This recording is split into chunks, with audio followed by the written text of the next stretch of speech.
اب حضرت ابراہیم کو اللہ تعالیٰ نے فرمایا وَأَذِّن فِي النَّاسِ بِالْحَجِّ، آواز لگاؤ حج کی، لوگ سواریوں سے اور پیدل چل کر کے آئیں گے ہمارے گھر کی طرف، آواز لگاؤ تم۔ اب دیکھو اس آواز کی برکت، ہزاروں سال پہلے ایک آواز لگی صرف حج کی، اس میں ایمان نہیں، نماز نہیں، روزہ نہیں، زکات نہیں، صرف حج، صرف حج ہے یا صرف روزہ ہے۔ اللہ تعالیٰ نے بندوں کے قلوب کو متوجہ کیے، لاکھوں اور کروڑوں کے بندوں قلوب کو متوجہ کیے۔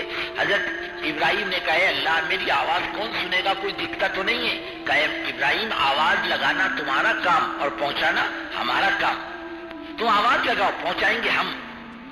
ایک مرتبہ بیت اللہ نے شکایت کی اللہ میں خالی ہوں، کوئی آتا ہی نہیں طواف کرنے، پر میں تھوڑا صبر کر لے، ایسے ہی مخلوق پیدا کروں گا، ایسے بندے اور امت پیدا کروں گا، تجھ پر ایسی ٹوٹے گی جیسا پرندہ گھونسلوں پر ٹوٹتا ہے۔ اب آپ دیکھو اللہ کے بندے، حضرت محمد صلی اللہ علیہ وسلم کی امت ٹوٹتی نہیں ٹوٹتی بیت اللہ پر، ایک عمل کی یہ جاندار آواز کروڑوں کے قلوب کو اللہ تعالیٰ نے متوجہ کیا دین اپنی ذات کی طرف۔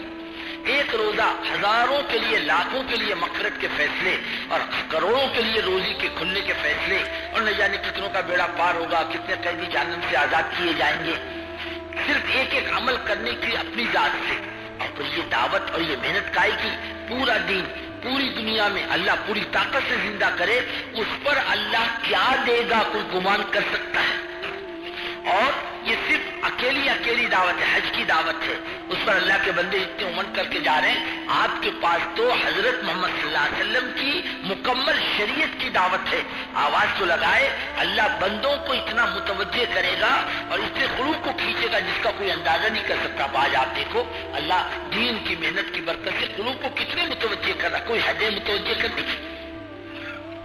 آواز لگانے والے آواز لگائیں، اللہ کیا دے گا، کیا ملے گا اللہ ہی کو معلوم، مرنے کے بعد پتہ چلے گا۔ حضرت جی رحمت اللہ علیہ ایک مرتبہ مدینہ منورہ میں فرمانے لگے، قرآنوں کی مجلس کے اندر انفرادی اعمال جتنے ہیں، نماز ہے، روزہ ہے، زکات ہے، حج ہے، یہ انفرادی نیکیاں، اپنی ذات کی نیکیاں، اللہ روزے پر یہ دے گا، زکات پر یہ دے گا، حج پر یہ دے گا، تسبیح تلاوت پر یہ دے گا،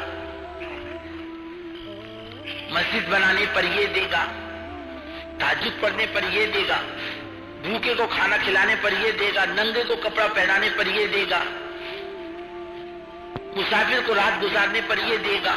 اللہ نے نیکیوں کی حدیں بتلا دی، لیکن فرمایا اللہ کے دین کی محنت پر اللہ کیا دیں گے اس کی حدیں اللہ نے نہیں بتلائی، کہ انسان کی بس کی بات نہیں، اللہ دیں گے جس دن تب پتہ چلے گا اللہ کیا دیں گے، آدمی اندازہ کر سکتا، آدمی کے بس کی بات نہیں۔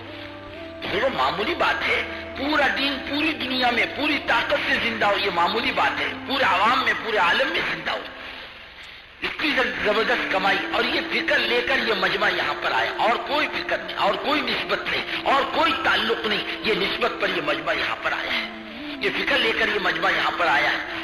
وہاں تو تقریر سننے کے لیے نہیں آئے، دھن لے کر کے آئے، فکر لے کر آئے، اللہ تیرا دین پوری دنیا میں سرسبز و شاداب کیسے ہو، قوموں کی زندگیاں بنے کیسے، یہ قومیں جہنم کے راستے سے ہٹ کر جنت کے راستے پر کیسے پڑے، یہ گمراہی کے راستے سے نکل کر ہدایت کے راستے پر کیسے پڑے، یہ دھن اس کے اندر، یہ فکر ہے، اس کے علاوہ اور کوئی چیز نہیں، اور کوئی چاہت نہیں۔ اور اس امت کو اللہ تعالیٰ نے جو کچھ بھی دیا وہ دین پر دیا، دین کی محنت پر دیا اور دین کی خدمت پر دیا، اور یہ امت سرسبز و شاداب ہوئی دین پر، ملک و مال پر نہیں۔ اللہ نے اس کو سرسبزی و شادابی دی، اللہ نے اس کو عزت دی، اللہ نے اس کو مقام دیا، اللہ نے جو کچھ دیا اس کو دین پر دیا، کتنا دیا دنیاوی اعتبار سے بھی کوئی سوچ نہیں سکتا۔ حضرت ہارون رشید کا مشہور جملہ، اپنے محل کے چھت پہ بیٹھا ہوا اور بادل اس کے سروں پر سے گزرے تو کہتا تھا ان تیری ہے سشید فتیاتی کی خراج، اے بادل دنیا میں کہیں بھی برس جا کر تیرا نفع میرے ہی خزانے کے اندر آئے گا۔ اتنا لمبا چوڑا نظام اللہ تعالیٰ نے امت کو دنیا میں دیا تھا، دین کی خدمت پر، دین کی محنت پر۔ صحابہ نے اپنی چھوٹی چھوٹی چیزوں کو قربان کیا، چھوٹا مکان قربان کیا، اپنی تجارتوں کو قربان کیا، اپنے چاہتوں کو قربان کیا۔ اللہ نے ملک و مال کے نقشے ان کے لیے دنیا میں کھولے، اور آخرت میں سب سے اعلیٰ درجے کی جنت بھی انہیں کو ملے گی، کائی کے اوپر، دین کی محنت پر، دین کی فکروں پر۔ یہ امت کا کام تھا، یہ فکر لے کے یہ مجمع یہاں پر آیا ہے.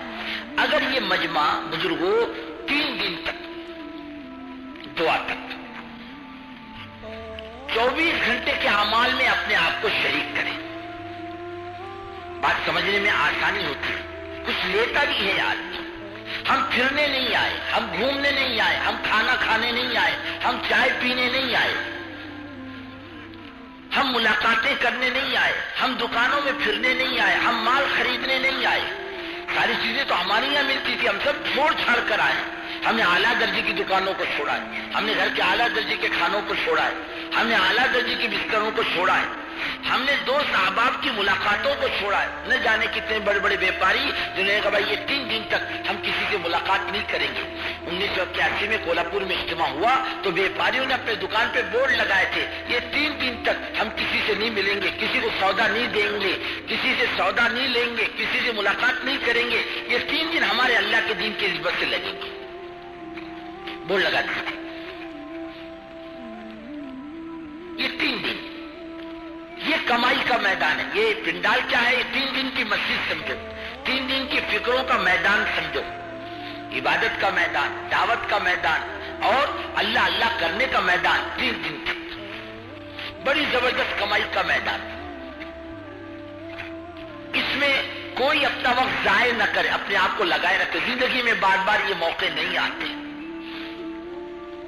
یہ ساری فکروں کو لے کر، یہ سارے دھن اور فکر بے چینی کو لے کر ہم اس مجمع میں جمیں گے، اللہ کی طرف متوجہ رہیں گے. یہ ہماری کمائی کا میدان ہے. آپ کو کیا معلوم کون آنے والا کیسا ہے، کون آنے والا کیسا ہے؟